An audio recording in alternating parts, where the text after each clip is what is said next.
موسمیاتی تبدیلیوں کے پاکستان پر اثرات۔ موسمیاتی تبدیلیاں آج کی دنیا کا ایک سنگین اور خطرناک مسئلہ بن چکی ہیں۔ درجہ حرارت میں اضافہ، بے وقت اور شدید بارشیں، طویل گرمی کی لہریں، سیلاب اور خشک سالی موسمیاتی تبدیلیوں کی نمایاں علامات ہیں۔ پاکستان بھی ان تبدیلیوں سے شدید متاثر ہونے والے ممالک میں شامل ہے، حالانکہ عالمی سطح پر آلودگی پھیلانے میں اس کا کردار بہت کم ہے۔ پاکستان میں موسمیاتی تبدیلیوں کے باعث گرمی کی شدت میں مسلسل اضافہ ہو رہا ہے۔ ہیٹ ویوز کے واقعات پہلے کی نسبت کہیں زیادہ بڑھ گئے ہیں۔ ان سے انسانی صحت کو شدید نقصان پہنچتا ہے۔ خاص طور پر بچے، بزرگ اور محنت کش طبقہ زیادہ متاثر ہوتا ہے۔ اس کے ساتھ ساتھ بارشوں کا نظام بھی شدید طور پر متاثر ہوا ہے۔ کبھی بہت زیادہ بارشیں ہو جاتی ہیں اور کبھی بالکل نہیں ہوتی، جس کے نتیجے میں سیلاب اور خشک سالی جیسے مسائل جنم لیتے ہیں۔ پاکستان میں 2010 اور 2022 میں آنے والے تباہ کن سیلاب موسمیاتی تبدیلیوں کا براہ راست نتیجہ تھے۔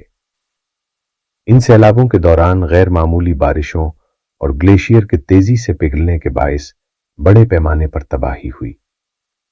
لاکھوں افراد بے گھر ہوئے، ہزاروں جانیں ضائع ہوئیں اور فصلیں، مکانات، سڑکیں اور پل مکمل طور پر تباہ ہو گئے۔ ان قدرتی آفات نے پاکستان کی معیشت کو شدید نقصان پہنچایا اور ملک کو اربوں روپے کے مالی خسارے کا سامنا کرنا پڑا۔ گلیشیئر کا تیزی سے پگھلنا بھی موسمیاتی تبدیلیوں کا ایک بڑا اور خطرناک اثر ہے۔ پاکستان کے شمالی علاقوں میں موجود گلیشیئر کے پگھلنے سے دریاؤں میں پانی کی مقدار اچانک بڑھ جاتی ہے، جو شدید سیلاب کا سبب بنتی ہے۔ اس سے نہ صرف انسانی زندگیاں خطرے میں پڑتی ہیں، بلکہ بنیادی ڈھانچہ بھی بری طرح متاثر ہوتا ہے۔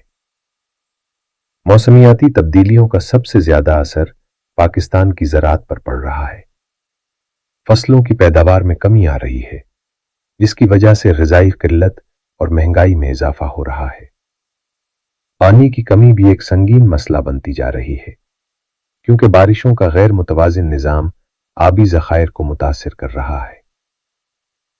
آخر میں یہ کہا جا سکتا ہے کہ موسمیاتی تبدیلیاں پاکستان کے لیے ایک بہت بڑا چیلنج ہیں۔ اس خطرے سے نمٹنے کے لیے درخت لگانا، پانی کا درست استعمال، آلودگی میں کمی اور عوام میں ماحولیاتی شعور بیدار کرنا بے حد ضروری ہے۔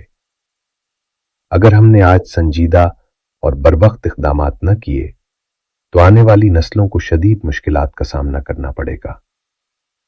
ہمیں سب کو مل کر اپنے ماحول، اپنے وسائل اور اپنے ملک کو محفوظ بنانا ہوگا۔